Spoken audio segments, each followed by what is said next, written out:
I, President Benefactor Buddha Manjushri, whose intellect like sun, cloud, sky, frees from two obscurations, holding takes his side level, sign his realization of natural phenomena.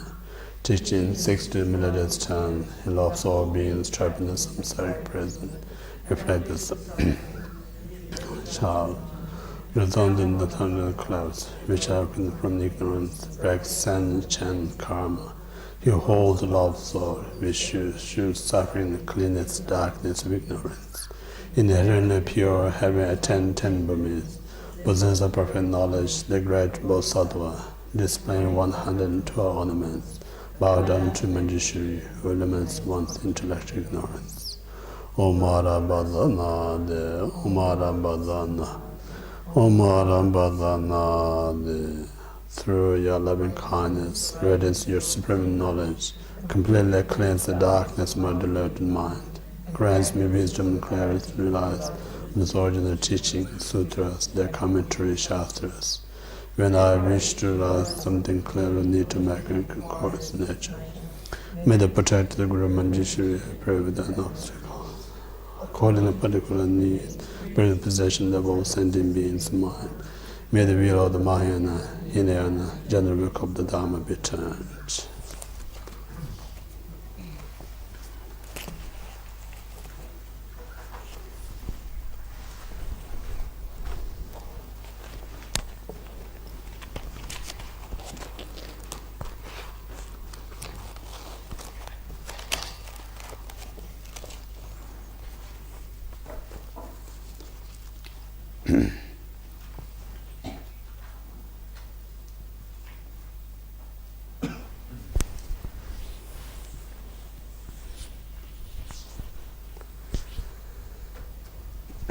So, the beginning,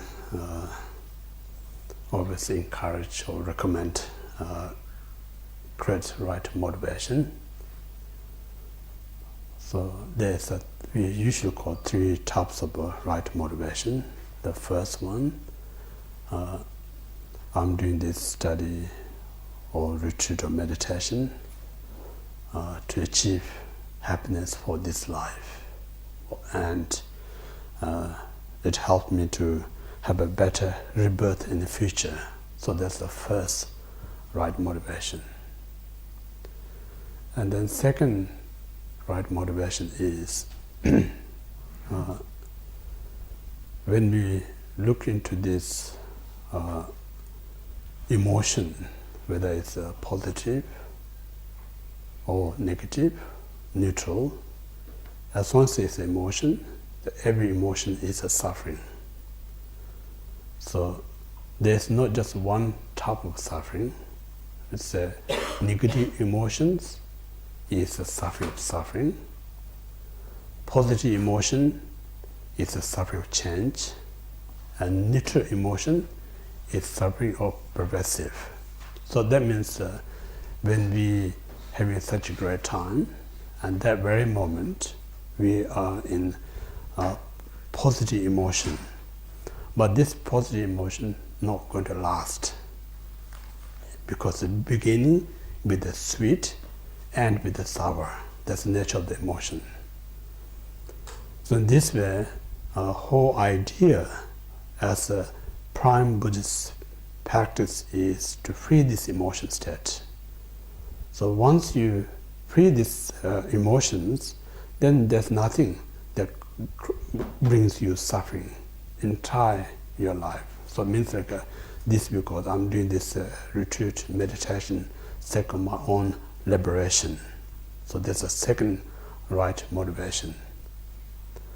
And then the supreme motivation is rather just reflective self, look out there, just me only wish to be happy and suffering. That's not right. Everyone out there have the same desire to attain lasting happiness, completely end the suffering. So it's not right to just entire kind of a focus to myself. Rather, I just do that help countless other beings. So out of that motivation, whatever you do, that's the greatest one. So in this way, we're not saying you should cultivate this motivation or that motivation. It's entirely whatever suitable for you. Beginning, there's no restrictions. You can enter into the path, whatever field that makes you comfortable. Either you think I'm doing this life or future life is more important than anything else, that's completely all right. Just you enter your path in that way. And then some of us, we think this and future life alone is not good enough. Still, I'm going to be suffering. Rather, right now, I should start to liberate myself from this emotion state. So that type of person, suitable the second one, you should start from the second. And the third type of person think I'm not so interested in my own this and future life's happiness, neither my own liberation. Rather, I wish to do something to help everyone to attain enlightenment. If you have that kind of motivation, then third one is suitable. So in this way, it's important to reflect what is suitable for you, because we say when you enter into path, you must feel comfortable. It's so important. If you're comfortable, then there's a less chance to rise obstacle to stop or block your path. If you not feel comfortable, somehow it triggers your mind, it becomes obstacle, then you can't progress your path. So this is so important. Whatever that's suitable for you, just take it. Yeah? As normally I describe, when you receive such as a medical treatment, of course one medicine may be perfectly suitable, kind of perfectly kind of a way to cure your disease. But not means that you have to give right to the beginning, because it's a condition, the physical condition. Physical condition is not strong enough, even you giving the right medication, it may be more harmful than benefit. So only you can give the right medication, that's powerful one. First you have to bring your immune system or energy or more stronger the physical state.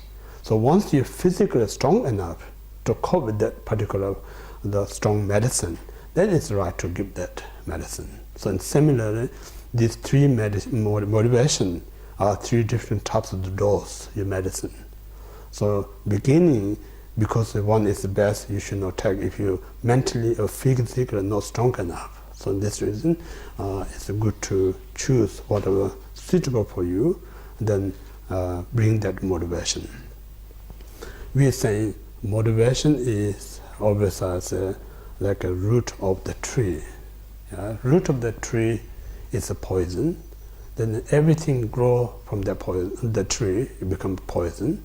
It may harm you, then help you. Root of the tree is a medicine. Then everything grow from that tree is a medicine. It's more helpful than harmful. So in this reason, rest of our journey or practice of meditation pretty much depend on right to beginning how we create the motivation. So that's the reason motivation is very important in the beginning. Yeah? Even a mundane point of view, say some of us have this dream, say I want to be this person, I want to be that. What makes you to achieve that in the right to beginning? What kind of motivation you got? Because that motivation primarily kind of takes you the destination that you want to achieve in your life. So that's the reason motivation is so important. So with this right motivation, then we discuss about today I'm going to start 7 points mind training. Before I start this, I just sum up yesterday's explanation about Shamatha meditation. It's important, Buddhism saying, you should not practice or meditate because you feel like you want to do or feel like you want to meditate.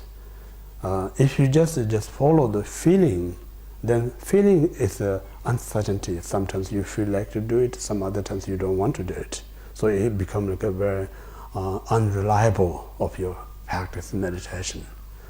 But you must practice with a reason Because if a reason, then there's a purpose why I'm doing this meditation. So that having much greater chance you can continue than just when you feel want to do, when you not feel, then stop. So reason here, as we all know, none of us want to experience any form of difficulties.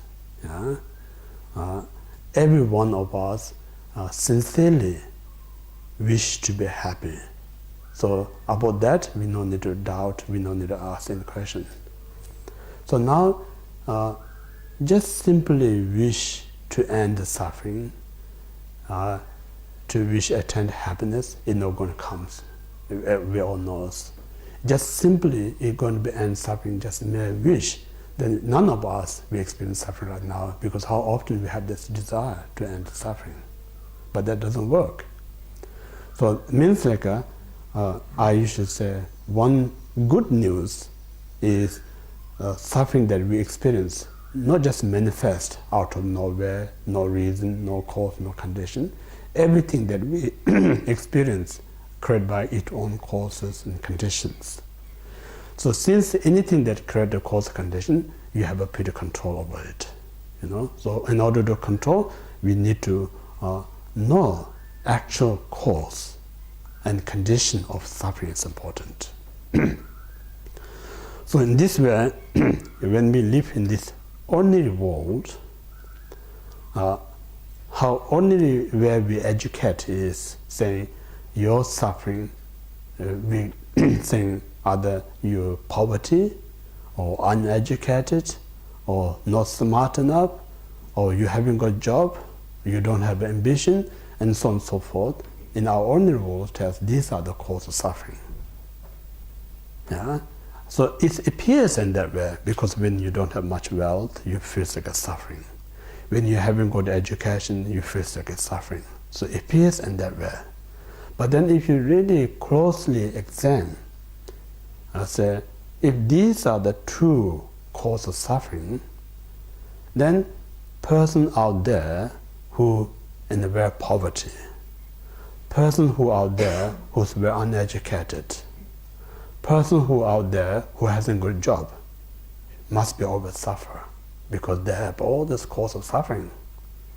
But that's not true, because out there, how many people live in the poverty but mentally happy? How many people out there who hasn't got a job, how much they're happy in their life? How many people out there who hasn't got a position, they're happy. Then another way, say, to be happy, you should have this and that, everything that world tells us.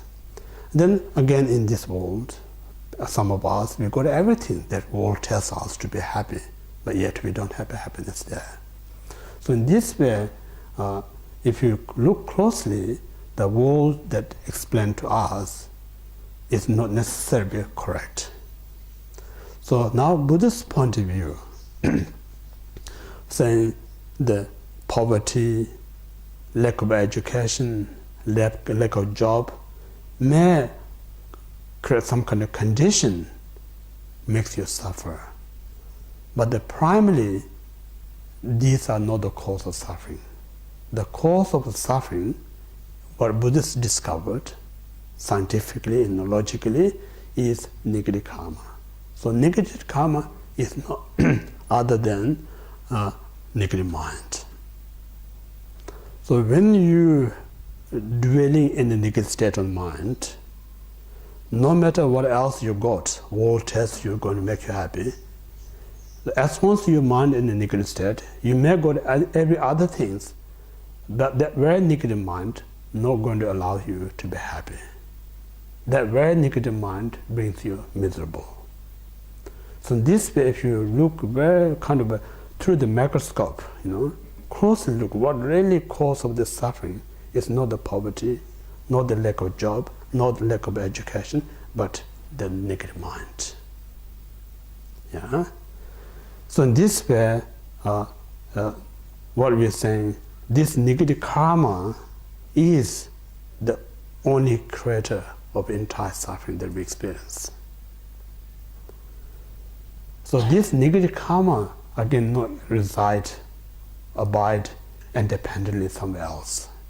It's a manifestation of one's own mind.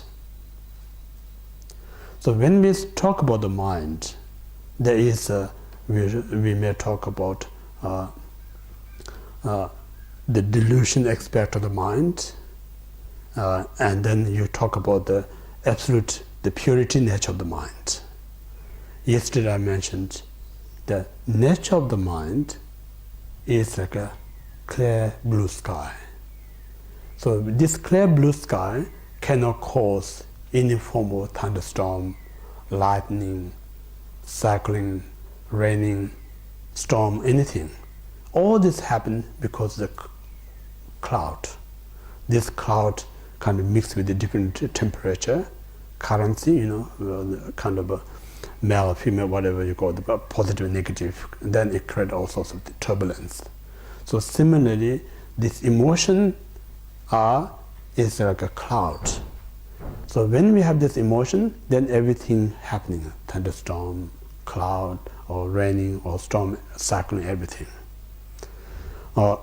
So now this untrained mind, so much what we're saying, controlled by this three poison mind: attachment, anger, and ignorance. So these are the creator of non-virtuous or negative deeds. Out of attachment, whatever you do, either you think of positive or negative, everything is negative. Out of anger, it's the same thing. So these three poison mind are the creator of negative karma. Negative karma is the direct cause of all suffering that we experience. Then these three poison mind created by the what we call there are a few different types of ignorance. One that we talk about ignorance is lack of understanding what is the positive, what is the negative. That's one type of ignorance. Another type of ignorance is lack of understanding the nature of self. So that means like this nature of the mind always is pure. So this pure nature of the mind, we're grasping as a self. So the moment you grasp yourself, that concept of self, power of the interdependent nature, established to others. Because if there's no other, how could you say it's a self? So in this way, when you have a concept of self, naturally comes the others. So when you have this concept of self and other, due to this, we call the attachment towards yourself, aversion to others. So in this way, three poison mind arise out of this grasp of self. So from these three poison mind, then it kind of multiplies many other negative emotions. So in that sense, what Buddhism is saying, even our physical sickness, for instance, it's a root cause is the mind. Because I mentioned there's three mind, the poison mind, attachment, anger, and ignorance. This subtle mind, it creates the three elements, physical elements. Sometimes you can say water element, fire element, and air element. So these three elements actually creating three types of disease: bile, flame, bile, and flame, and then the air disease. So these three is supposed to be physical, the root of all the diseases that are arising. So in this way, in our modern science, modern medicine, as far as can helpful is like to balance this three, but cannot uproot. Because there's nothing in medicine that exists. You can take completely recovered and then next life you not go through the unhealthy state. So this means like the modern medicine only temporary can cure your disease. But there's no physical tablet that frees your three-poison mind. Therefore, Buddhism saying that the root, the kind of powerful medicine to uproot this three-poison mind is the wisdom. Yeah? Wisdom is the ultimate medicine to free this three-poison mind. Once you manage to uproot this three-poison mind, then life after life, no need to go through any physical or mental sufferings. So in this way, I mentioned whatever forms of practice you do, Buddhist practice you do, either you sit and meditate, or you recite some kind of Buddhist prayer, or you do some kind of Buddhist form of offering, candles and flower and whatsoever. The goal is to develop the wisdom mind. If you're not aiming towards the wisdom, then none of them is a true Buddhist practice. It appears like people who sit and meditate in the temple, you may think he or she is doing Buddhist practice, or someone offering something to the Buddha, you may think this person is doing some kind of Buddhist ritual, but appearance cannot tell whether your practice is correct or not. So real practice, whatever you do, to develop the wisdom mind. As long as you develop this wisdom mind, then every form of practice that you do is your Buddhist practice. So there is no Buddhist practice, absence of the wisdom mind. This is so important. So this wisdom cannot arise by itself. This wisdom also depends on the cause. So cause of wisdom, then we say calm abiding, shamatha meditation. Without the calms your mind, means like if your mind is not calm, then what says your mind is a uncalm mind. It's uncalm, right word? Disturbed mind? Yeah, disturbed mind. So disturbed mind is a chaotic mind. So this chaotic mind cannot understand what to adopt, what to abandon. Only chaotic mind job is to make more mistakes. Yeah? Create more negative things.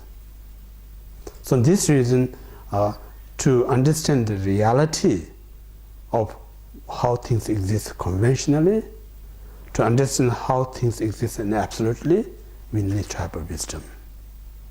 No?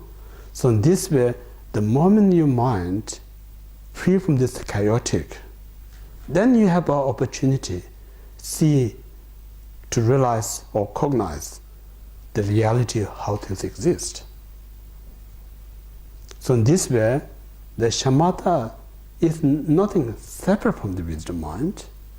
What Buddhism is saying, cause and the result. It appears in a different form, but the reality, this cause and result, not separate. Neither one.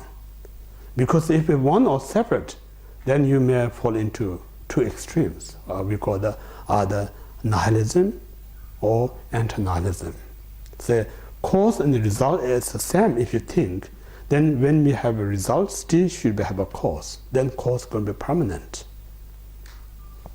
If you think a cause and result are separate, then when we realize the result, then cause no more there. The cause is the kind of disappear. It's become like a nihilism. So in this way, you cannot. So in the Buddhist concept, we say cause and result, neither one nor separate. That's the conventional reality of the cause and effect. So in that sense, shamatha, we talk about cause to develop the wisdom, but when we achieve the wisdom, the shamatha is not gone. Because the shamatha itself, already quality is there, because we say, when you realize, then what mind that kind of stays that kind of realization, rather get distracted because of shamatha meditation. If there's no shamatha meditation, then moment you realize it's not going to last, you're going to get distracted. So in this way, when you realize something and then you remain in that state as a combination, because of realizing the conventional and absolute truth, that aspect we call the wisdom mind. And then your mind stay in that state without wandering, without getting distracted. That aspect mind we call the shamatha. So in this way, shamatha and vipassana together. So in this way, you cannot kind of skip shamatha and straight to jump into the wisdom. It's not going to happen. Say somebody says, skip on the main part of the body of the tree. I just want to have an apple or banana. It's not going to happen. It's a logical things. So in this way, if you wish to have a fruit, we should plant the seed, let grow the main part of the tree. That germinate or that creates the fruit. So similar shamatha is important. Now just aware of importance of shamatha is not good enough. We need to we need to cultivate this shamatha. To cultivate shamatha, then I just briefly just go through as great Indian master Atisha Devamkara said, without the cause and condition, no matter how much you put effort, you're not going to get any result. What that really means, say, some of us lack of knowledge of soil or lack of knowledge of how to plant things. Then you put so much effort to digging soil and planting some kind of seed, and if you don't do it in a proper way, all this effort going to be wasted. Nothing going to come anything out of it. So if you want sincerely wish to have some kind of a healthy crops, you must have all the right conditions. So right condition means like it's important. Every crops requires so many things to have these healthy crops. You need to be soil, need to be right soil. You need to have a right kind of a seed. Just having these two is not good enough. Then you need to have a right season. So all comes together. It makes the create the crops. If you miss one of them, say something that grows in the winter time, then you put so much effort try to grow in the summer, it's not going to happen because it's the wrong time. Likewise, something that grow in summer, and then you put so much effort in the winter because there's no right climate to grow. It's a waste of your time. So in this way, you need to know every season, every soil. So once you know all these things and you create all these conditions, then there's no reason why not going to be successful. So same thing, because the Buddha said, there's nothing exists independently by itself. Everything exists because of dependent cause and conditions. So that's the reason I'm saying it's very good news, because everything dependent cause. If there's dependent cause, we can create the cause, then we're going to have a result. If it's not dependent cause, then we just have to wait and see what's going to happen. It's up to luck. So there's not really luck. It's because everything have to create by its own cause condition. So now the condition, and then yesterday I bring quotation from the Kamala Shila, the 8th century great Indian master, saying when you meditate, it's so important to have the right environment that no one disturbs you. Physically, no one come and disturb you.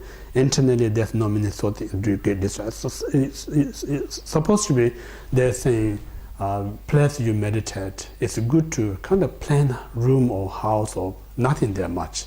So when you look around, you can't see anything. So that's helps you. I mentioned that our mind is a monkey. If you let this monkey to go in the forest, not going to sit there, going to jump one tree to another tree. Then if this monkey to go where there's no tree, there's not much place to jump around. So same thing, our mind, if there's so many things out there, then we're going to jump one place to another, going to get distracted. If there's nothing to jump around, then naturally, environmentally, it allows you to relax your mind. So that's the reason it's so important as a beginner, such a right place to meditate. Then, yesterday I mentioned, once you were at once, then it doesn't matter. Even you in such a crowded place, you might not get distracted. So, well-trained monkey, once you well-trained, even you let that go in a forest, still going to be still. So it's the same thing. Yeah? So in this way, right conditions first. Then second, again, our habitual tendencies have this, more I have, I'm going to be more happier. Better things I have, I'm going to be more happier. This is just an intrinsic, what we call the, or you can say, it's kind of a intrinsic, our nature of where we think. But the reality is not true. We all know that. You know? So in this way,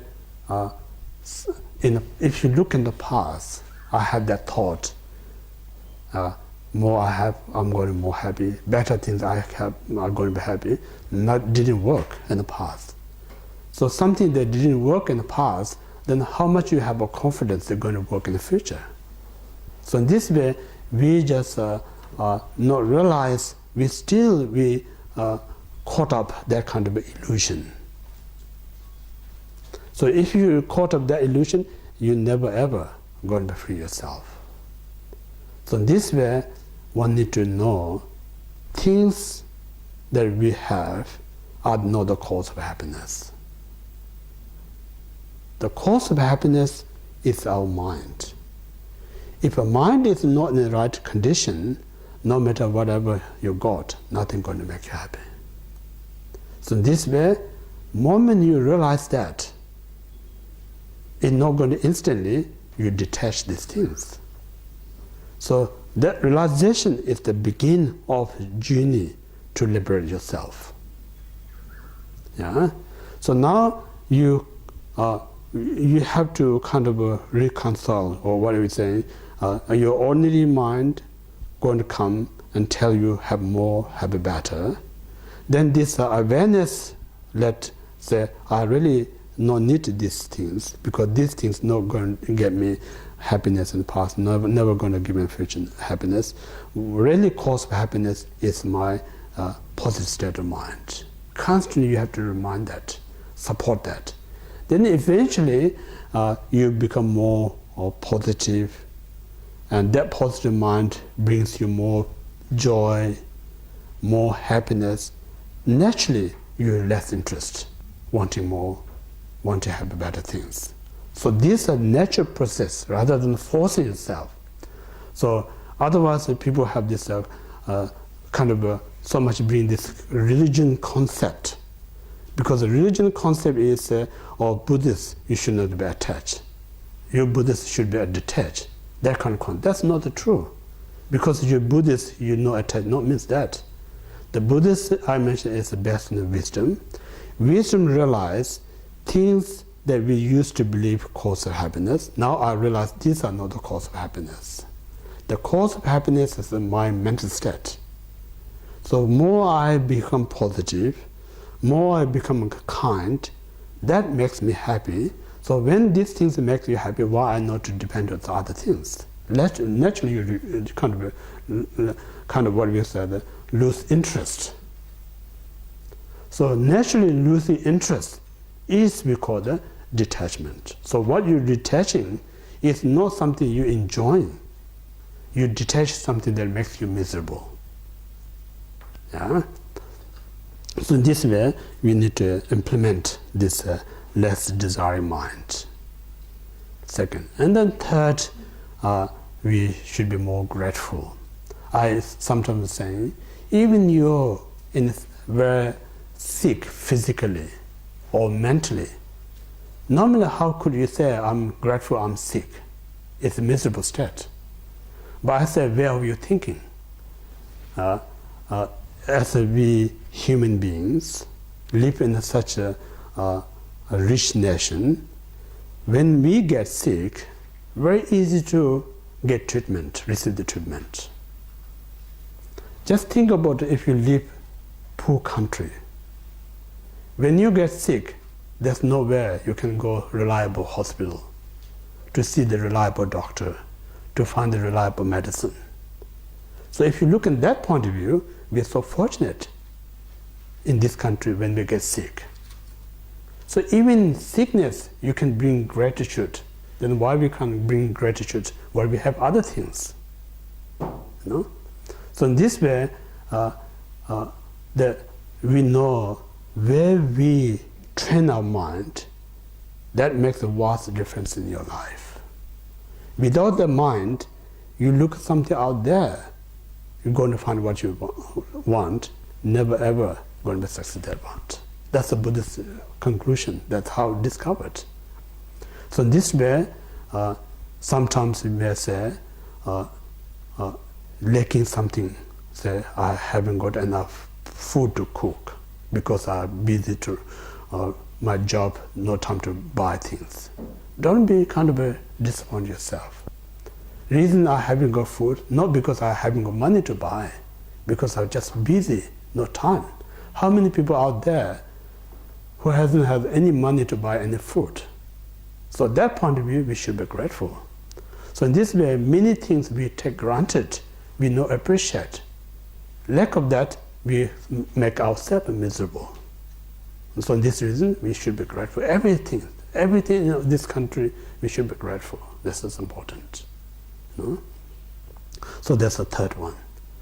Then fourth is important, things that we do. It's good to, because I mentioned earlier, our desire mind kind of tells us, do this, do that, but we so much trust this desire mind. But this really desire mind is caused so much a problem. If you really think about mental problem, physical sickness, emotional distress, you may think caused by all these other things. But if you kind of investigate where this root problem came from, it's a desire mind. So every problem that you face caused by desire, then why we so much believe on it? Yeah? So in this way, instead of you listen to desire mind, rather you should develop the wisdom mind, and then let kind of reflect what I'm doing. It genuinely brings me happiness and helps others. Those activities should not be limited. And things that we do, instead of bringing us the pleasure, happiness, peace, distress, worry, then why we spend so much time with that? Unnecessary, So in this way we should reduce these things. So that's what we call the less activities. It's the fourth one. Then fifth, as living such an ethical life, means like if we live ethically life, at least there's nothing to regret when you live such an ethical life. Just absence of regret, you have a tremendous peace in your mind. For instance, I work hard unethically, I may get promoted. I work unethically, become rich. This wealth, possession not going to make you happy. Underneath that, you know how I achieve because I'm unethically. That's enough to disturb your mind. Yeah? So in this way, living, even you haven't got much, as long as you're ethical, there's nothing to regret. There's nothing to disturb. So in that way, having less, more peaceful, is more worthy than having everything not peace in your mind. So therefore it's important. Peace comes when you live an ethical life. Disturbance comes when you live in unethical life. So this again, not just a Buddhist belief system. You can experiment yourself. if you live an ethical life, that time you're going to have a lot of sense of peace in your mind. And then you live in a very unethical, you may achieve so many worldly point of view, but mentally there's no peace. So what for? You know? So in this way, the ethical, temporary, it brings you peace in your mind. Ultimately, it will help you to success your meditation. So prime cause to success one's meditation is the ethical life. And then sixth is what kind of what we say the most wasting our time because of our attachment to loved ones, attachment to one's wealth. So when we attach, we just rushing around for the sake of that. So we miss this great opportunity, human precious life. And then we also wasting so much, just sit thinking unnecessary things. Sometimes the people are saying, I haven't got much time. But we don't have much time to do something valuable things. But we have a lot of time to rest, such as sitting in front of the TV. We have a lot of time, but we don't have much time to do great things. All these things, if you really think, we just kind of deceiving you. I'm saying, people may deceive you, dishonest you, but they have a very limited. But when you deceive yourself, that's not limited. So this reason, Buddhism is saying, you do not need to so much cautious, concerned about others. They have a very limited effect on you. But you should be more cautious yourself. The most going to hurt to you, the most thing that you're going to waste your opportunity is yourself, where you think, where you do things. So in this way, if you kind of really be careful yourself, then nothing out there can take advantage from you. So most of the time we take advantage ourselves. So in this way, we try to less. I mentioned the attachment to loved ones is neither helping you nor to your loved ones. Rather, it causes more stress, more control, more ownership. So if you really love to your loved ones, attachment is not the way to make that person happy. You can do many other ways without attachment, unconditionally. So non-attached means like you don't take care of them. We are saying like you don't put ownership there. Without ownership, if you help, it's more genuine, much healthier. So all this, if you prepare psychologically, then your mind is much more relaxed, much more conducive. So this very mind is the right condition to meditate. So these things not going to happen a day or week or month. We have to say, when you try to build a house, we need to know, we have to kind of organize so many things.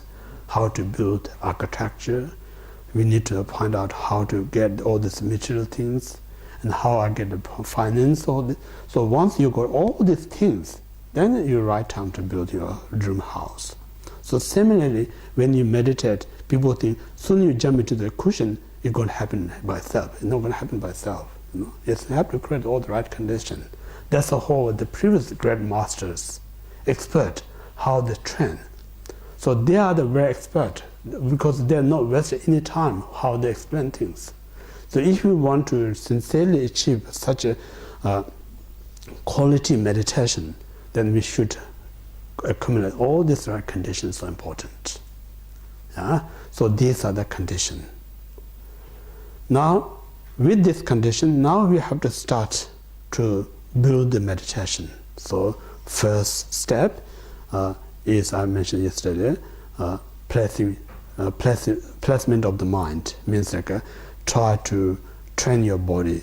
Imagine to sit in a 7 yoga posture, because that posture is a very symbolic. It's a very kind of a right kind of a sitting that affect your mind, because all the paths gain enlightenment in that very posture. 7 cross leg, so on and so forth. So once you sit in the correct meditation posture, then when you meditate, it's training of the mind. So in order to train your mind, this mind needs object to concentrate.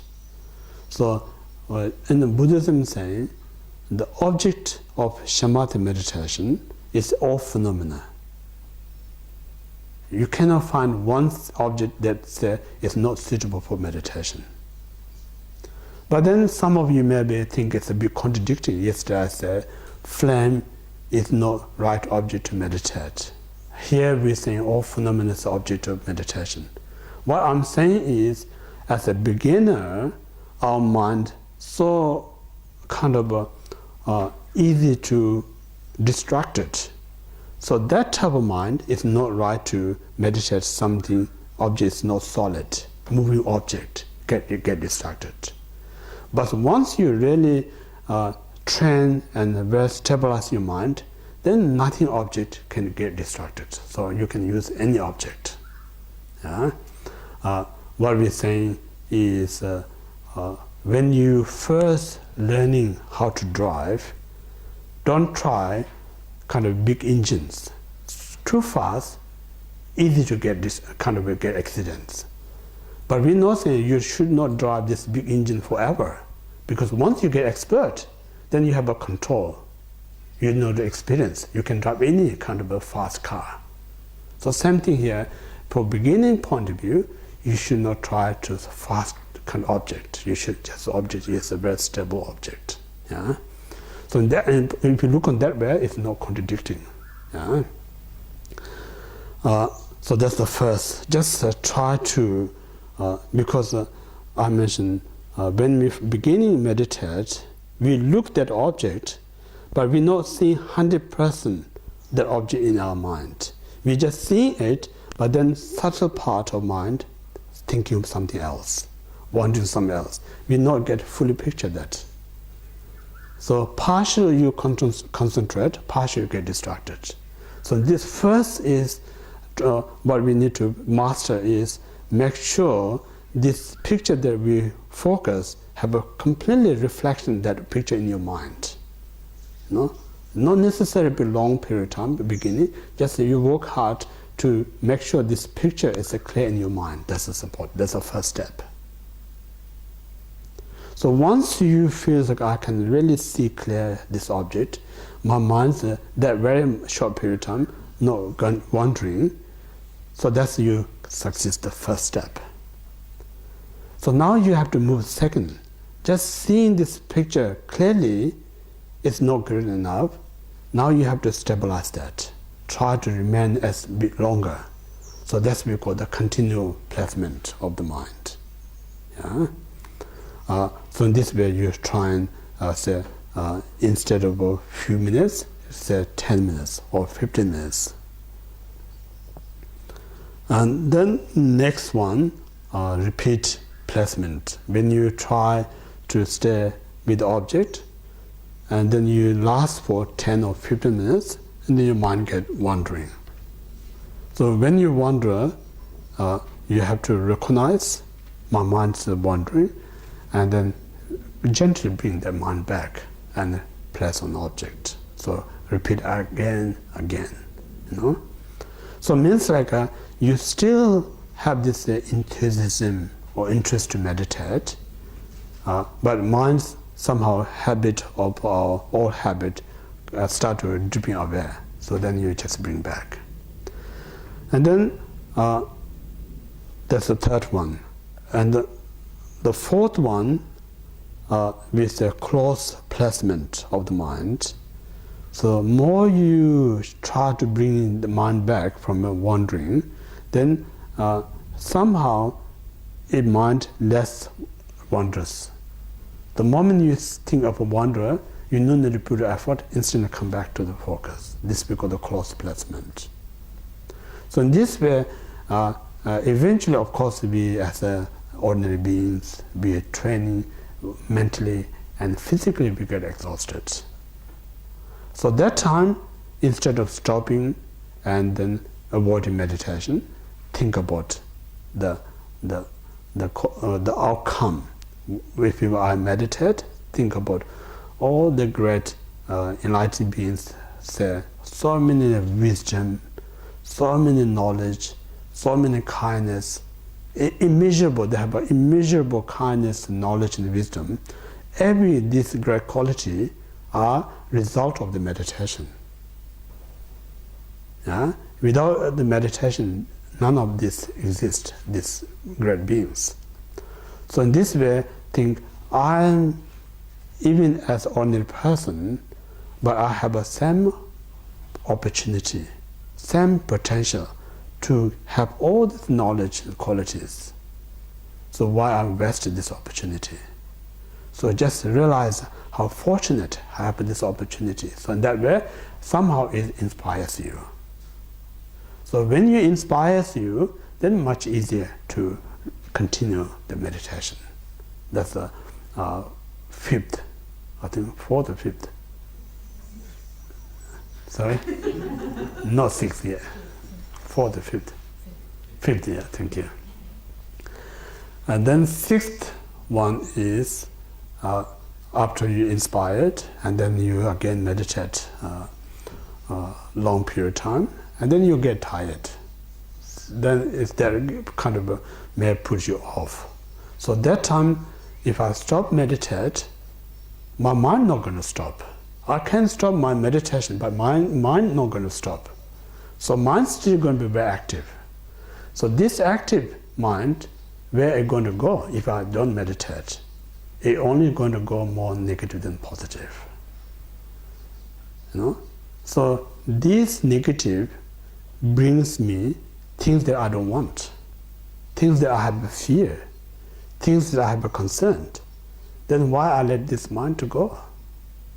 So in this way, again, what we're saying, you're not kind of forcing yourself or restricting yourself, rather you're really protecting yourself. This is very important to realize it. You know? Otherwise you say, oh, I'm meditating, I'm not good enough, I should be forced myself, something you not enjoy, but there's no choice, I have to do it. That's not the right attitude. So whole idea, just think, I love so much myself.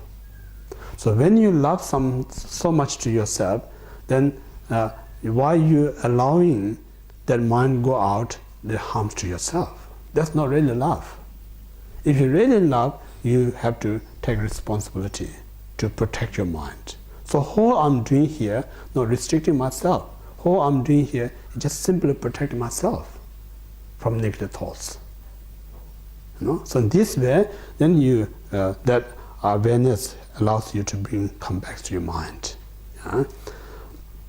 Say for instance, if you have a child you love so much, then you know outside there's a lot of danger, such as swimming pool, fire. The moment the child go out from the door, you're going to bring the child back.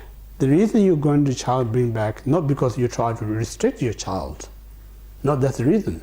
The whole reason is, I don't want to hurt my child.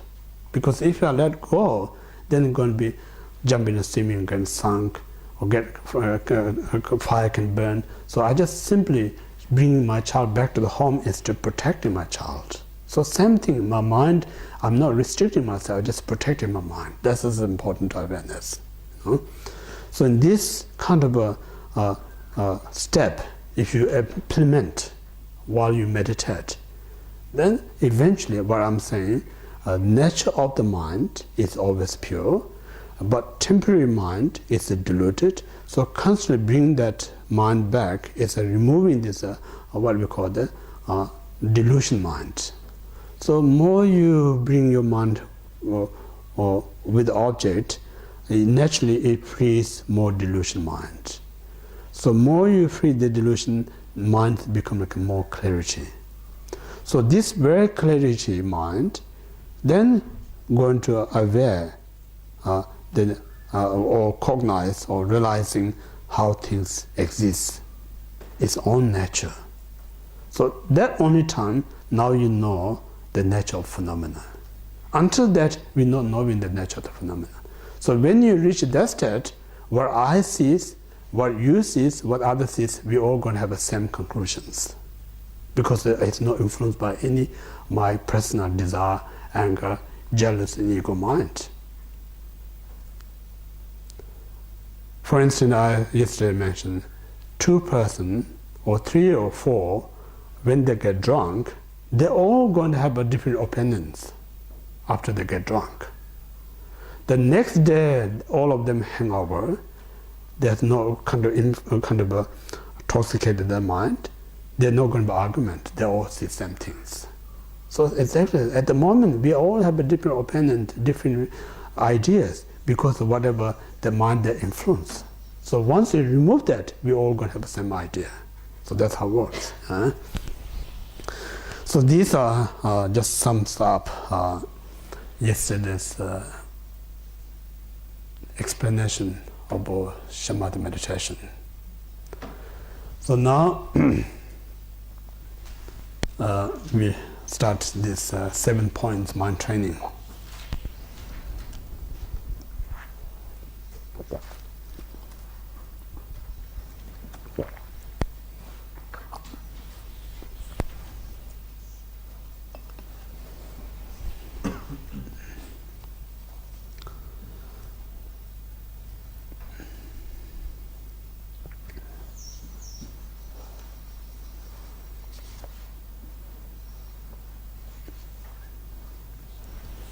So everyone got this 7-point mind training text, yeah?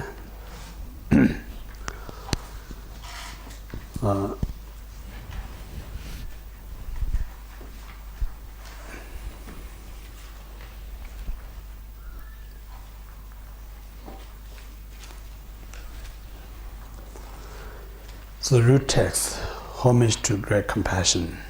The essence of this nectar of secret instruction is transmit from the master, from the Sumatra.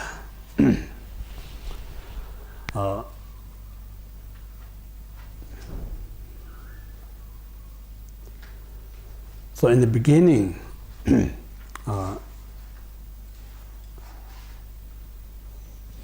the Buddhist teaching originated from the Lord Buddha Shakyamuni. And this Lord Buddha Shakyamuni, there's 2 type of kind of biography or life story. Commonly, kind of common history is this Buddha was born in a royal family over 2,500 years ago, and he married, he has a child. Later part, he renounced and went to forest, become ordained, and then meditate. When he reached 30s, he reached enlightenment, and then he started teaching. So this is a common history of the Buddha. But then real history, uncommon history, is not that simple. You know, just a few years to go to forest, then you reach full enlightenment. Not that simple. You know, much more than that. So in the sutra state, actually Buddha took 3 countless eons. So these 3 countless eons, he must. So it means like what we study about the mind. It's not simple. Mind is the most profound and vast phenomena. There's no more profound than mind. So know about the mind is not a simple task. So complicated, so vast, so profound. So in this way, to master this mind, Buddha took 3 countless eons actually. So in this way, he realized every single nature of the mind. So in this way, I say, the greatest science of the, when in terms of the mind, there's no more greater than the Buddha, who knows about the mind. So based on that, his realization of the nature of the mind, he, what we say, taught. Nothing he taught like me, who study a book, listen to my teacher, then where I gain knowledge, I sharing with you. So my knowledge is more intellectual rather than my own experience. when Buddha taught, nothing is intellectual. He not just learned things from his master and then he teach this to someone. Everything that he experienced, he realized. So he is, we say, the perfect teacher. He taught complete things. So in this way, the teaching originated from the Buddha, and then from Buddha passed this lineage kind of to Indian masters, and then eventually passed to the Tibetan master. So after now, we hold this what we call the pure lineage of the teaching of the Buddha. So just a brief where the teaching originated. Now this particular 7-point mind training composed by this very specific is one of the Tibetan great master called the Chekaba Ishidoje. But this lineage comes from, you can say, Atisha Dipamkara. So Atisha Dipamkara, so what we're saying, the Buddha taught, then this passed lineage to Maitreya Buddha.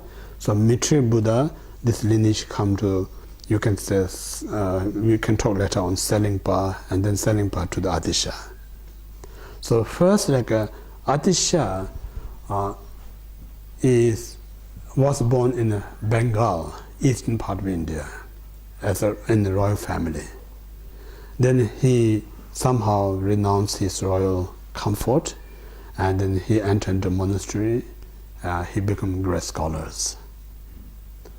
After he became a great scholar of both Buddhists, we have a Mahayana, there's two, we call the Sutra and the Tantra. He's a great master of this Sutra and Tantra. And one day he thought, I'm going to practice this mantrayana to attain enlightenment in one spot in one lifetime. So when he thought, I'm going to attain fully enlightened within that very lifetime, then one of his master instantly read his mind. But actually that master lived very far distance from him. So the moment he realized, he just, that's we call the one kind of a speed walking. That's some kind of a meditation. So they visualize as like an air element. They can travel as fast as like an airplane. Within a short period of time, they can travel hundreds of miles. So he came to this master. So if you really want to attain fastest way to attain enlightenment is the practice of loving kindness, compassion, and bodhicitta. He mentioned that. But still he not really satisfied that advice. Then in this way, he kind of constantly kind of bumping up with the different emanations, different masters, everyone, one voice saying, if you want to really attain enlightenment quickly, you should practice loving kindness, compassion, and bodhicitta. So wherever he goes, this sound keep coming to him. Yeah? And then he kind of got this convictions there, that must be only path to gain full enlightenment. I must practice this. So that time he is looking or searching, now who can actually give me the peace instruction to practice this love, compassion, bodhicitta. So that time there wasn't exist any great master greater than Atisha himself.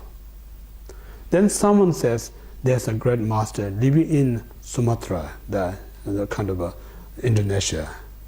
That's the only person who holds this pit instruction.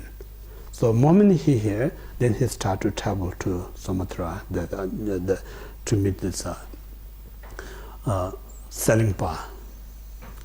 So in this way, what we're saying, Atisha Dipamkara actually studied under 70 over teachers. He has a man 70 over teachers. Among them, he has three the men who taught this pit instruction. Yeah. So first one, saying Dharmakriti, So Dhammakriti is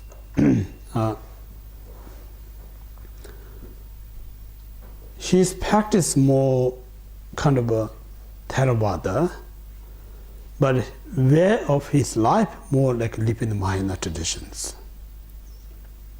So he received one of the instruction about the mind training from this Dhammakriti. And then second his mind training teacher is a Champen Namjara.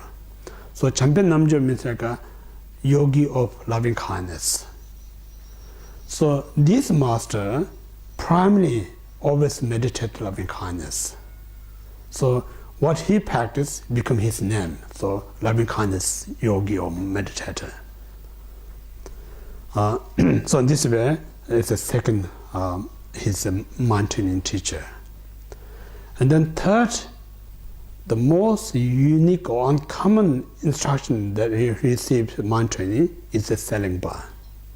So he's the very unique, the best of this instruction of the mind training is a Selingpa. So Selingpa is a Tibetan word. Seling means like a golden island. There, in ancient time called the Golden Island. So that island name become like this master's name. Yeah. So in that island there is a kind of exists Buddhism and Hinduism in that island. So it's kind of a changes, sometimes dominated by Buddhists, some other times dominated Hinduism. So when Selingpa was born, that island primarily dominated by the Hinduism, very minority of the Buddhism there.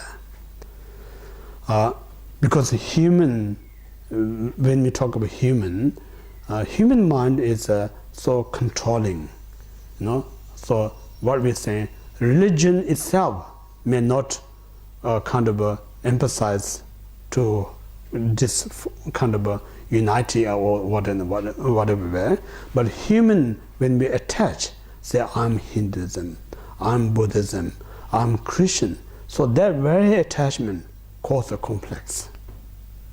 Yeah? So in that sense, in that time, when this Selingpa was born, his family is a royal, the ruler of that island. So that time dominated by Hinduism, so they're a little bit restricted to Buddhist practice at that time. So this Selingpa, born in the royal family, when he was born, naturally has so much devotion to the Triple Gem, Buddha, Dhamma, Sangha. Then when we grow up a little bit older, he more interested in Buddhist kind of philosophy. Because he's born in a royal family, the public not have a courage to stop him to practice, because the ruler is more powerful than the subject. So then family also, the parents also respected whatever his interest was. Then they thought, oh, he's really interested in Buddhism, because that time there's no strong Buddhist schools in that island.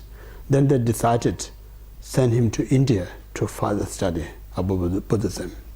So they sent this child to India, and he did study and become like one of the kind of a non-Buddhist master in India, one of the most famous, like I say, Buddhist holy Buddhist star, become like a big star in India. Then after he become very big star, he returned to the island. Then he started teaching, and then eventually again the island become like a Buddhist island. So in this way, now this Atisha is amazing, because of when this we talk about the reincarnation things, you know. Atisha, just imagine, when he was just 3 years old, he was master about this, what we call the grammar. He's master, I think few things they master. Just imagine 3 years old. You know? If there's no reincarnation, how could you say 3 years old can be master of these things? This is not talking about master how to make a cup of tea. talking about the philosophical master. So that means like a physically newly born body, but the mind is all soul. And the Christian talk about souls. That's all kind of carries. So you don't need to do that much study because you're already done. So you only just seeing one text or hearing one word is enough to remember everything. For instance, we had something great things last year. Somehow we were busy in this year, we forgot everything. Then someone come up, just no need to tell all the story what we did last year, just saying one word is enough to remember entire what we did last time. So same thing here. So enlightened being, just one word somebody remind, that's enough to remember all the past what he or she did. From this way, he is such a great, amazing master, born with such great knowledge. So in this way, now Atisha decided to go to Sumatra to meet this Selengpa to receive these instructions. So in that way, he accompanied with, I think, 150 students. It's such an ordinary boat. That just imagine 11th century, there's no high tech. It's a very ordinary boat, cross this Indian Ocean, So in this way, he took 13 months to get the island. During the 13 months, they're saying sometimes the Buddhist talk is a Christian talk, evil beings who always cause obstacle to progress Dharma practice. So many of these evil beings manifest in the form of turbulence, in form of a huge monsters. So a few times they almost get a risk losing their life. And then many of his followers get really frightened they're not going to reach the island. So in this way, they just travel like a month to a month. End of the 30 months, he just managed to reach the island. So this is also quite important. The reason I'm saying what we study here is not just someone who went to like a modern university in a comfortable chair under the air condition, then study and then passing the. It's so much effort put in to get these instructions, So in this way, then when he reached the Golden Island or Sumatra, so he met many Selengpa students. Because they're strangers, they don't know each other. That time there's no telephone to ring, say I'm coming or not. So when they reach, it's totally stranger.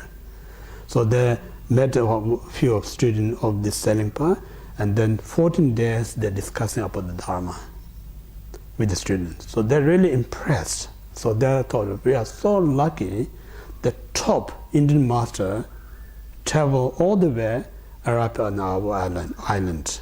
So they're so greatly appreciated. Then eventually this student passed message to the Selengpa, say, today we have host one the most what's the top Indian master arrived in our island. Then this master saw kind of what we call joy, So welcome. So there's so many lists of the kind of poem, where he welcomed. Say, welcome, you are the Lord of the earth. Welcome, you are the Lord of the knowledge. Welcome, you are the Lord of the great yogis. So many, there's a list of poems. So all these poems welcome him. Then he met this master, request to get this instruction, paid instruction of the mind training. So this master accept to bestow this lineage. Then he thought, because that time Atisha is the top scholar in India, thought he must be very busy, may not have much time to receive detailed teachings. So I may give you some abbreviated kind of teaching, then you should return. If you want to read the whole entire teaching, it may take 12 years. Then Atisha said, the reason I come here, not just receive brief, I want to receive 12. So your teaching is more important than anything else. So 12 years, nothing for me. So he committed. So he stayed in the Sumatra 12 years, and then he received entire teaching of this, what called the mind training teachings. So that's where he has 75 teachers. Among them, 3 of them is the men taught about this mind training, pit instructions. Among the 3, the Selingpa is the man teacher of the mind training. So that's how, what we're saying, up to Atisha, there's no writing text. We call the whisper lineage, to ear. So pretty much like Aboriginal, Aboriginal, we go back to the millions of years, there's no writing, just hearing, passing to person to person. So ancient time, all the Buddhist teaching like that. Because that time, the mind is so clear, you don't need to teach twice. You just one teaching is enough to remember entire his or her life. When he received, there's nothing that put in their thought. Exactly what he or she heard from master, you can actually teach the same thing to others. It's an amazing state of mind.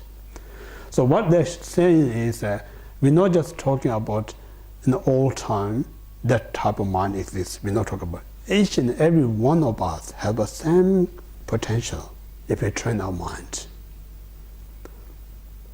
For instance, how we can prove it is when you less interest something, even somebody explained very clearly, very easy to forget things. But when you something so interest, carefully listen, you never forget things. So that seems like, it shows like we have this capable mind. So anyway, so then Atisha received this complete mind training teaching from this Selingpa, and then he returned back to India. Returned to India, and then he taught as a continuer in India. And that period of time, it's the 11th century. Then that very period of time, Tibet is a suffering because dissolution of the Dharma in Tibet at that time. And then many pockets of Tibet, people know about a little bit spirituality here and there, and then they're making up their own kind of path. It's kind of very kind of a diluted Buddha Dharma in Tibet. And one western part of Tibet, there's called the King Lama Yeshu. So he was very concerned. If I don't do anything, just leave it is, then Buddha Dharma in Tibet going to be very diluted and going to be more harmful than benefit.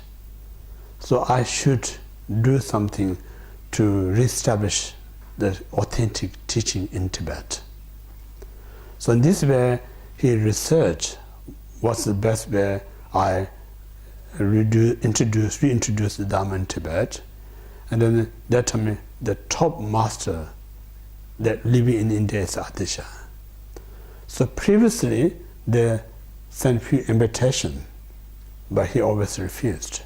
Not because he no interest, because Buddhism saying it's nothing to do with how busy I am, not kind of to do with how busy the people that we are one from India. Not saying when we say the timing is so important.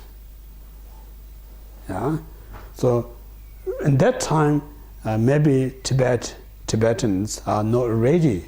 Even he come, may benefit, but not that effectively. So that's the reason he refused. And then later on, this king, Lama Yeshu, thought maybe we haven't got enough, we call the cause and condition. So I need to create more cause condition. So maybe I'm later fortunate enough to manage to invite him. So he went to some neighboring country. There's collecting such as precious metals, such as gold. And while he collecting this gold, the neighboring country learned he was king of Tibet as a Buddhist. They arrested and put in prison. And then later his nephew heard this news and went to visit his uncle, and then that kingdom saying, if you bring gold same weight as your uncle, then we will release from the prison. So this nephew returned to Tibet, collected gold, and then went back to that country to release, but still there's not enough gold. And then this nephew treated his uncle as just ordinary kind of a king, thought he may be concerned, worry in the prison, other country. So that country not accept because not enough gold. So they asked you have to go back and bring more gold. So before he returned to Tibet, he asked permission to meet his uncle. So he went to prison, and his uncle was so thin, looked so frail, and they get lots of sadness. He cry, say, "Don't worry, I got almost enough gold, but I had a little bit not enough, so I will rush to Tibet, bring the gold, and release you prison as soon as possible." Then the king mentioned, if you come with the gold and release me from the prison, I'm not going to be helpful for Tibetans. I may live 10 more years. So 10 years I cannot do that much to help Tibet. So instead of giving all this gold to this country, you should send this gold to India to invite Atisha. That may be more beneficial. So that moment, what he got courage, that sacrifice his life was, I think many kind of Buddhists will concept this beginner's time. Yeah? The beginner's time, he was born as human many times. None of them are make useful. So this time, I'm dying in a prison. It's something I'm making this life more meaningful to help countless beings. So in this way, he ready to sacrifice his life in the prison, sake of all people in Tibet. So in this way, then nephew have to persuade to accept. So nephew accept to send gold to India to invite this Atisha Dipamkara. So that time there's a little bit of friction between the Indian students and Tibetans, because Indian students so concerned Tibetan going to invite their top master, then they're going to lose their master. So they're always restricted to see this master. But that time there's few Tibetans living in India studying under the Atisha. So one of the students actually helped how to approach Atisha, because if you come as a official official team such to invite Atisha, then all the Indian students are going to stop you to see Atisha. So instead of that, you just pretending you come here to study under the Atisha, get advice. So this Tibetan student when approach Atisha's temple, and then the Indian student asks why you come here or this then they say we come here to learn things from Atisha. So they're allowed to meet with Atisha. When they met Atisha, they offered the gold and tell all the story, how this collected gold, why they come here to this. Then Atisha, when he listened, he thought that king wasn't the ordinary person. He was a bodhisattva who can sacrifice your life, sacrifice other beings. So if I refused, then I breaking my commitment. Yeah. So this is the right time. If I go in Tibet, going to be a huge benefit. So in that way, he accepted that time. So he accepted to travel to Tibet. So that time he was around 72 years old. Just imagine, 11th century, 72 years old, there's no transportation. Most of the time either they have to walk or ride horse. Then completely different climate. Then unknown kind of destination in Tibet. Totally different culture. Completely different culture, Indian and Tibetans. Completely different language. So this master accepted. So before he went to Tibet, he stopped Bodh Gaya, where the Buddha was attained enlightenment. And he did circumambulate, kind of praying, say, my journey be safe, can benefit to people in Tibet. So in that way he is circumambulating. While he is circumambulating, all we call the Tara, the female goddesses, manifest right in front of him and mention, if you keep practice Tara, this is going to help you to remove all sorts of obstacles, going to be great benefit in Tibet, so you should go. So they kind of prophesied to him. So in this way, he came in Tibet. So he came in Tibet, and then he started teaching this mind training teaching. So Buddha Atisha taught so many teaching in Tibet, all based on this mind training. So in this way, Atisha kind of passed this lineage. He's a direct student in Tibet. It's called emanation of Avalokiteshvara, Rinchen Jungne, the first. Then this Rinchen Jungne taught this mind training to the owner of the Bodhisattva, called the Potawa. It's a Tibetan word. He passed this Potawa, second lineage holder. Then Potawa give this lineage to Geshe Sharawa, is the third lineage holder.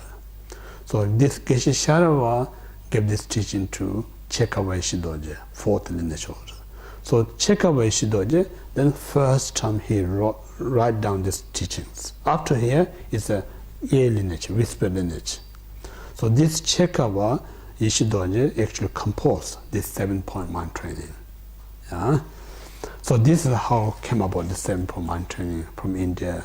So it's just like India all the way to Indonesia, back to India, and then all the way to Tibet. So it's a lot of hard work actually how this teaching came about in this world. From Chekawa Ishidoje, then it's unbroken actually lineage, one master to the next master. So in this way, I received this, my late teacher, Khenpo Rinpoche. He's one of the most outstanding teacher. He just passed away a few years ago. So in this way, it's amazing. What I'm saying is that I'm not having much knowledge about these things, but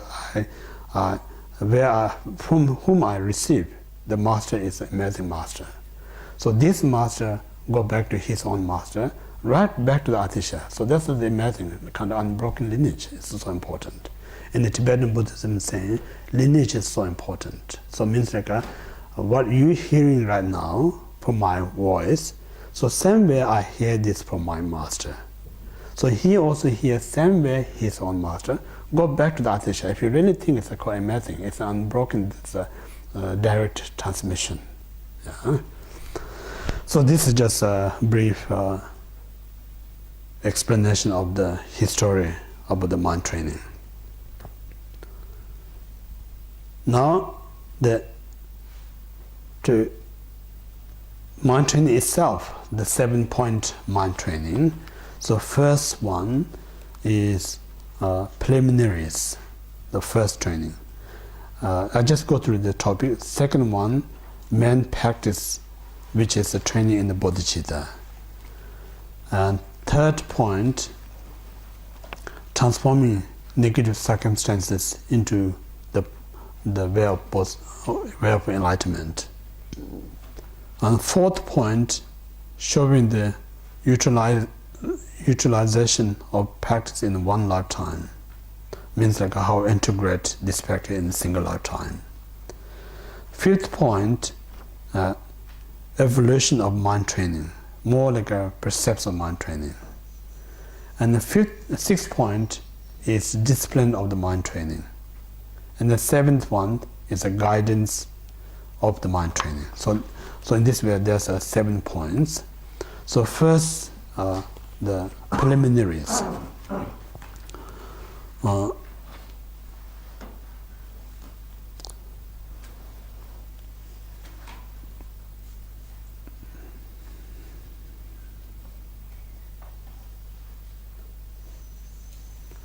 So first, the preliminary is precious human rebirth.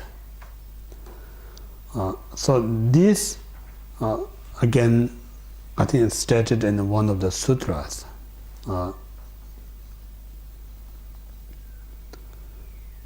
It is extremely hard to find precious human rebirth.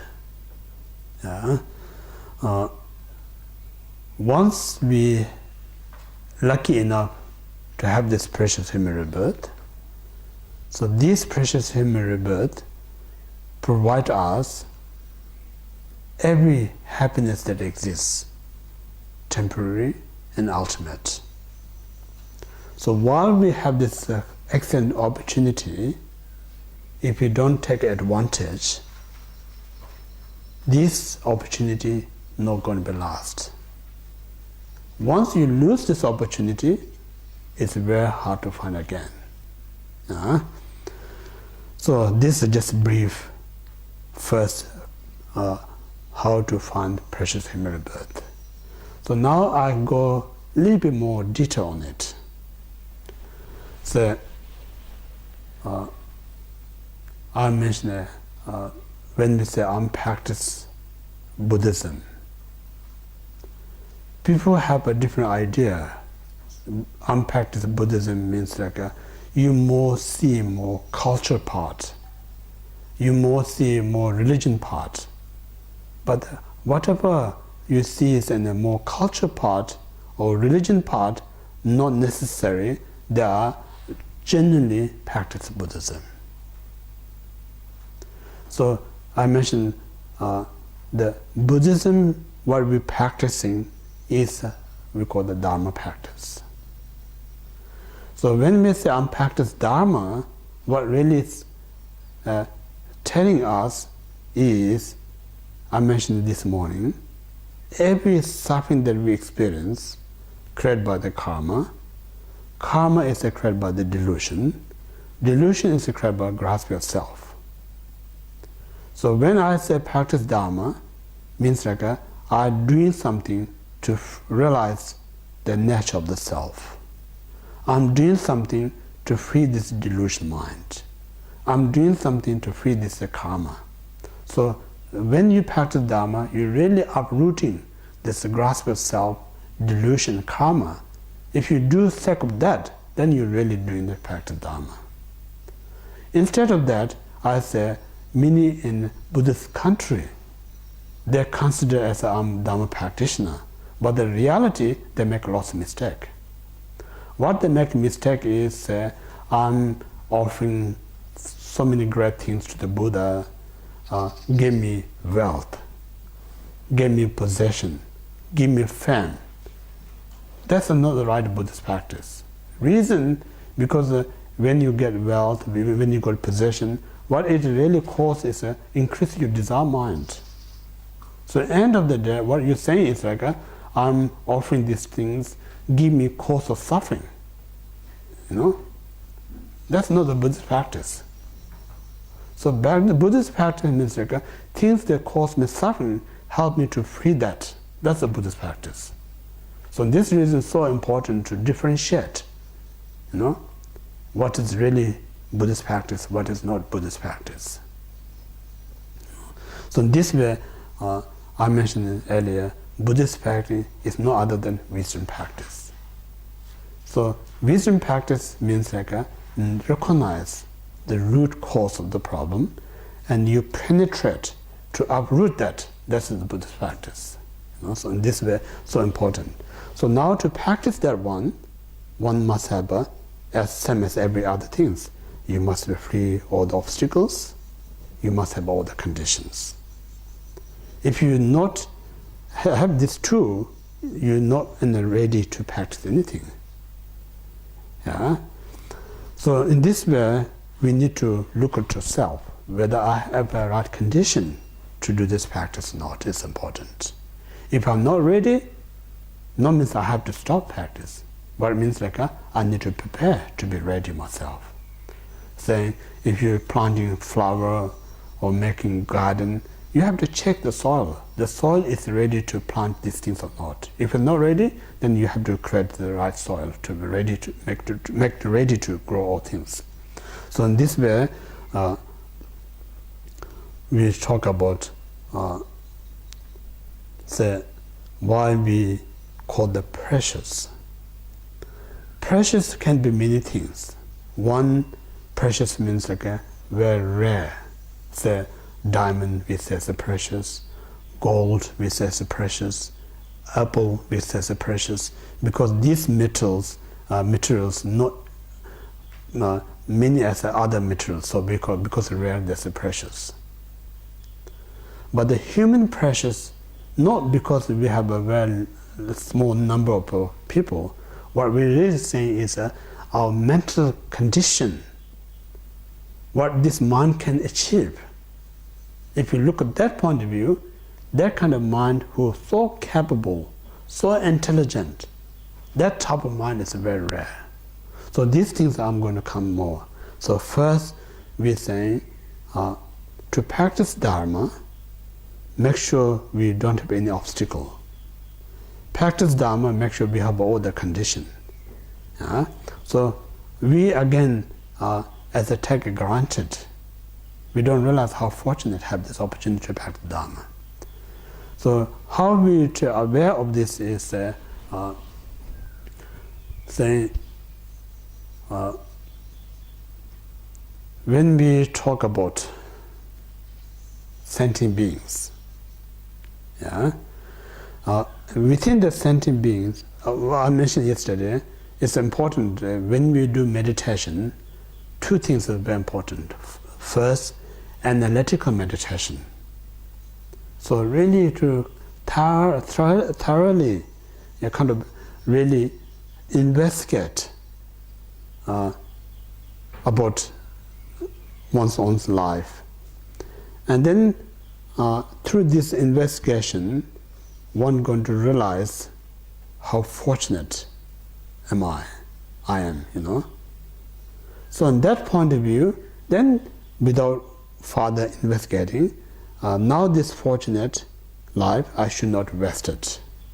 Should do something meaningful that helps me and others. So in this way, really what we're saying is like, I'm kind of putting all this right effort to discovering myself, the recognize importance of myself. So in that way, then you're creating what we call the right condition. So what that means, like sentient beings is limitless. No one can count how many out there. Some of you studied this 400 stanzas by Aryadeva, and he said, one person every month, just single here, kind of pick up the drop of water from ocean every month, pull out, there is a possible you can empty the ocean. But there's no way you can count sentient being. Now I've finished all the counting. That means like a sentient being is far more larger than ocean. There's no way we can count. And just think about within that we can see other than human is non-human beings. How many types of one particular insects? Not just worry about entire world, just one small pocket of place, impossible to count.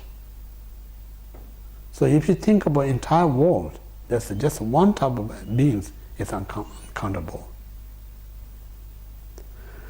So now we know the ocean is much greater than land. So beings living in the ocean is much greater than that. So animals alone, there's no way we can count countless animals. And then in the teaching said, hungry ghost, even much greater population than the animal realms. Just imagine. No? And then hell beings, even much more greater number than hungry ghost. So these are, we just talked about beings who found the form. Then there's a being who hasn't found the form, even much more greater than that. So in this way, if you really seriously think about beings, just be born as human, it's just miraculous. Really, it's miraculous if you really think about that. So how to prove it? So where we're going to reborn is not up to the Buddha, not up to the God, not up to the parent, not up to something else. It's entirely up to our own mind. So this mind, just within an hour, if you really investigate, within an hour, how many seconds there? Within second, how many thought comes? So if you really statistically, if you kind of calculate how many in that period of time positive, how many that period of time negative, how many period of that time is neutral, you're going to find very little, very kind of tiny, like partless paper positive, 99.9 maybe this negative and neutral. So this way, we have created enormous of a cause to reborn others than human. This is reality. Yeah? So in this way, what we are saying is, just to be born in life, not means that you have opportunity to practice Dharma. So in that sense, what we're saying, there's a lack of freedom practice Dharma. So at lack of freedom practice Dharma, there's no time to practice. So it means like we describe there's 4 non-human states. If you're born in that state, there's no opportunity to practice Dharma. And the 4 human states, there's no opportunity to practice Dharma. So first, we talk about 4 non-human states. The first one, if one born in hell realms, for instance. So hell realm is intensive negative state of life. So when you're such in a depression, that very moment, you don't have any time to do any other things. Completely occupy the depression in your life. So hell realm actually 1,000 times worse than that. So there's nowhere any opportunity to practice Dharma. It's first we call it lack of freedom. So in the teaching saying, in our imagination, we think hell realm is far away from us. It's nothing related to me. But if you really look into the mental state, we have to know the hell is nothing but the manifestation of anger. So how often we get anger? Days, weeks, months? It's not that far. No? So in this way, I'm not kind of making frightened. You know, I was saying, when you go to see kind of talk about your health, and then the person who talk about your health, how to maintain you healthy. If you take the wrong diet, wrong food, it's going to make you sick. This is telling the truth, not going to frighten you. Because everything that we experience is created by cause. So here it's important to express it's important to address the cause that lead us in that state. If you know about that, that's preventable. If you don't know about that, then out of ignorance, we're constantly creating this cause, but then we try to avoid. Once you create the cause, we cannot avoid this result. So in this way, hell realm is the state of intensive kind of depression, unbearable suffering. There's no freedom whatsoever to do any practice Dharma. No means out there who no one has interest to help. There's plenty bodhisattvas, great beings, want to help, but they're in no state. For instance, in Australia, the middle of Australia is a desert. So, economical point of view, people want to use the land, to make money out of it. But somehow the land is so useless. No matter how much you spend money, you can't make any profit out of it. So it's not the problem of the person who not developing the land, because the land itself is not ready to do anything. So same thing, when you're in that state, yourself not in the right condition, then no matter how try you help, you can't do anything in that very moment. But I'm not saying this middle of Australia always going to remain as a desert. It can be changed, few millions or few thousands years later, can be very fertile ground. If you look at the geographical point of view, it constantly changes. It will always not remain as the same. While in the desert, nothing to grow. So same thing, while you're in that state, nothing can be helpful. So in that way, we need to be aware, I'm so fortunate, not end up in that state. I'm still human beings. So I'm happy freedom. That's the first one. And second, we fortunate be not born in what we call the hungry ghost. So hungry ghost, again, is a state of the mind. What the Buddhists saying is, we say water is drinkable, food is eatable, but you need to have a right mind to aware these things are drinkable, these things are eatable.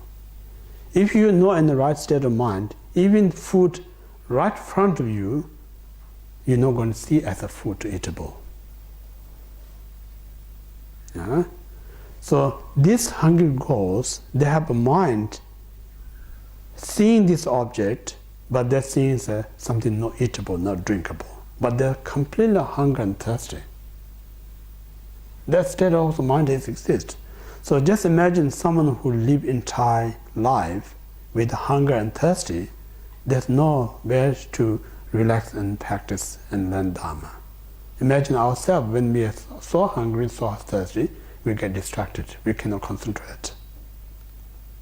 So out of this hunger and thirsty, there's no freedom to listen Dharma. So this stinginess, what we call the hungry ghost, is not just manifested by itself, it's created by our stinginess mind. So stinginess, so that's the second one. And the third is animals. Animal, compared to hell, hungry ghost, much more relaxed. Yet there's so much of fear, constantly fear. Never know who's going to attack, who's a predator. They go for food, they become like a victim of their own food.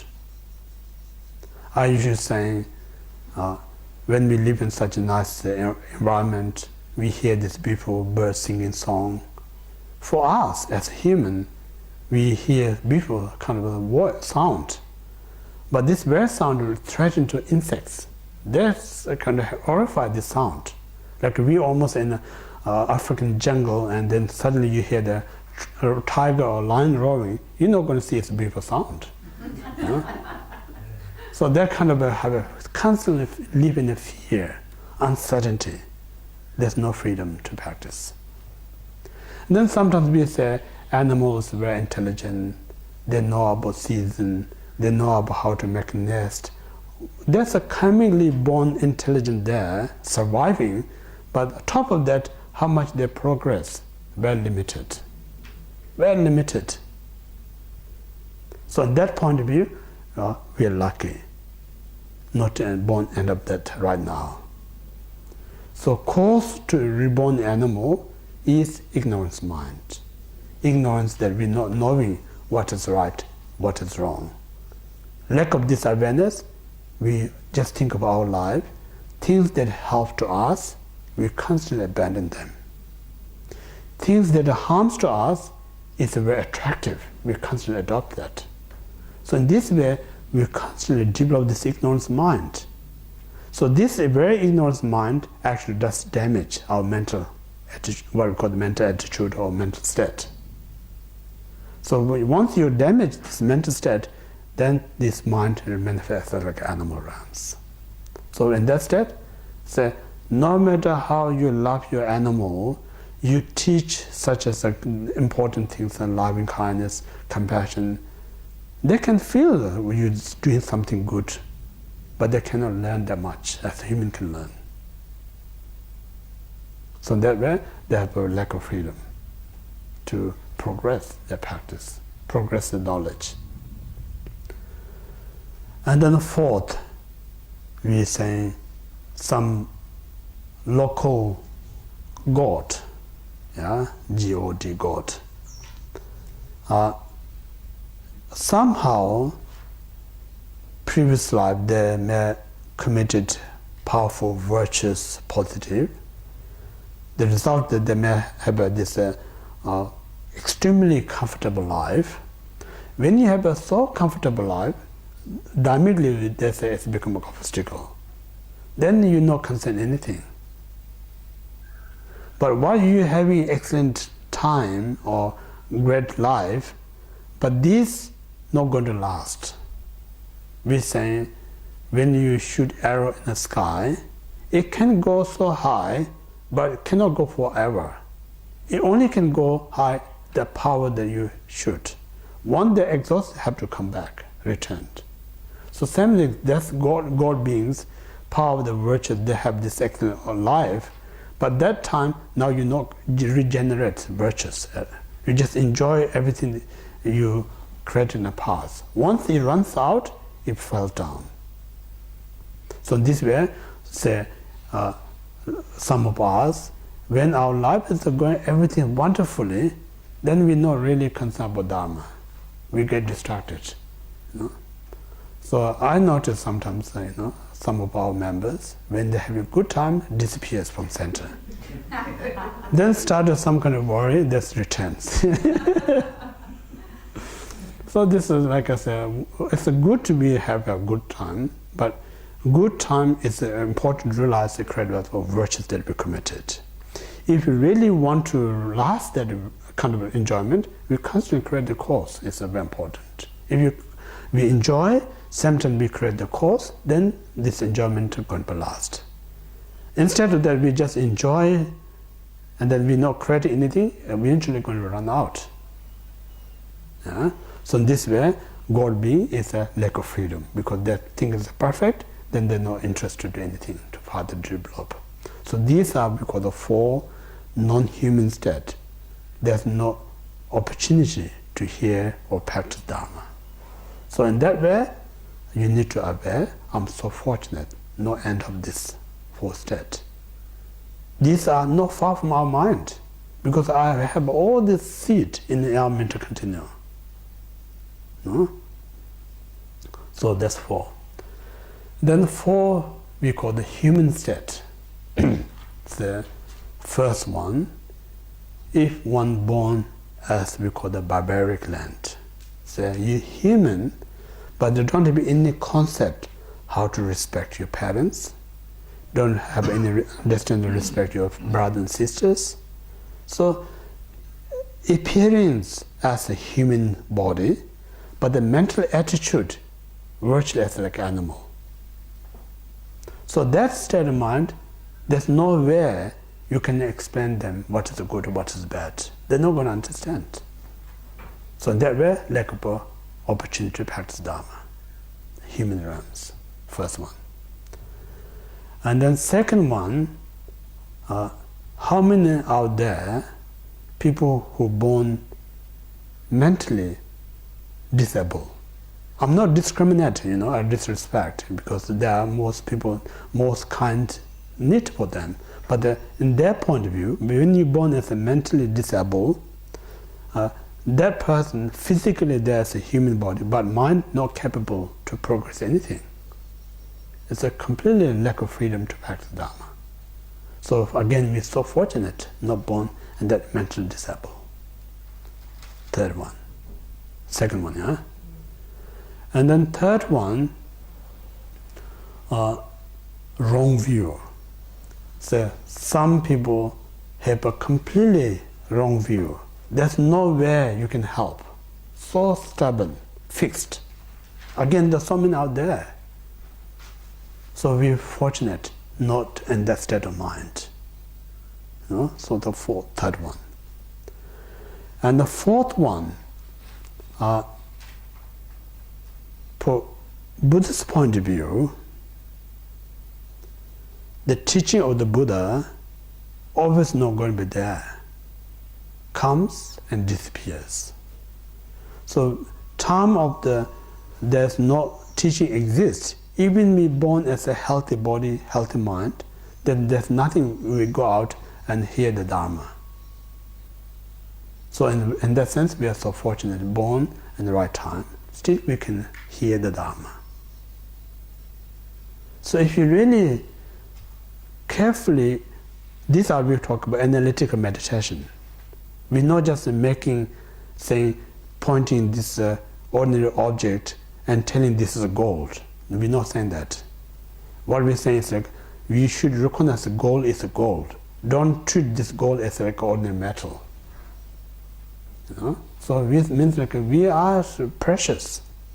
Don't misuse this precious as an ordinary object.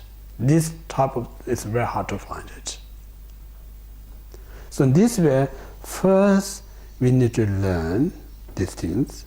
Secondly, we have to really put our own effort to think about how easy to fall into this restless state, how hard to avoid that. So in that way, I usually say, people who really know about these things, this alone enough to not get depressions. Lots of times we get depressed because we're comparing something else. I haven't got that one, or someone mistreated me, or I am not so successful, or we're looking for negative things one after another, then eventually it leads to depression.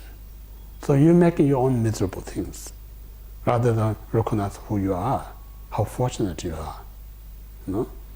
Just think about in our Western world, people, so many depressed out there. If you ask what makes you suffer, those sufferers even don't count suffering in a poor country. But we make this story. So that's the reason Buddhism saying reality is not out there. Reality how you look. So in our world, someone sees a small problem, we see it as big. When you think about big, it's a reality to you. So that reality causes you harm. But this reality only for you, it's the truth to you, but this reality not necessarily true for others. So in this way, our own mind creating these problems.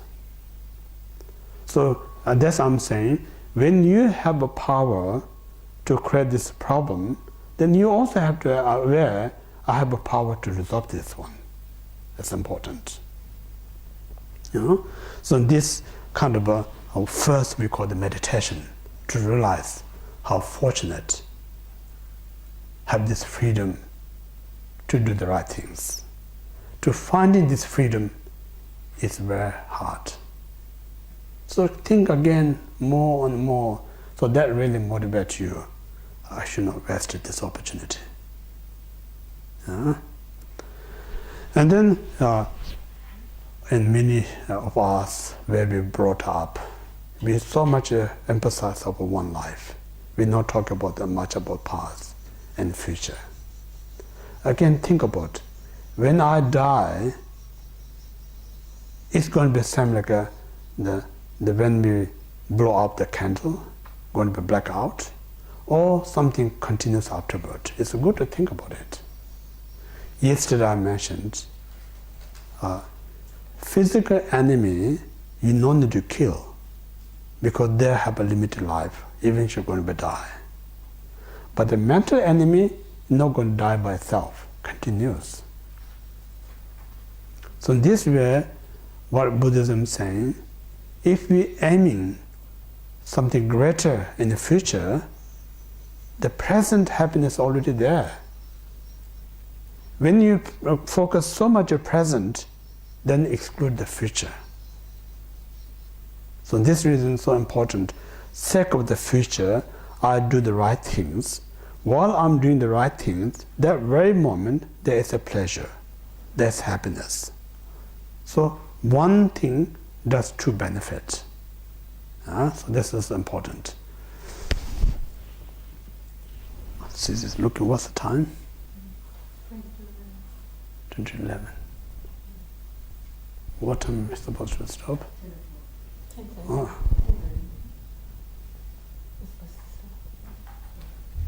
So it'll be over the time, yeah? Not much. Okay, so we stop here. Yes. 10 minutes, okay, thank you. So we finished the first one to freedom, to practice Dharma.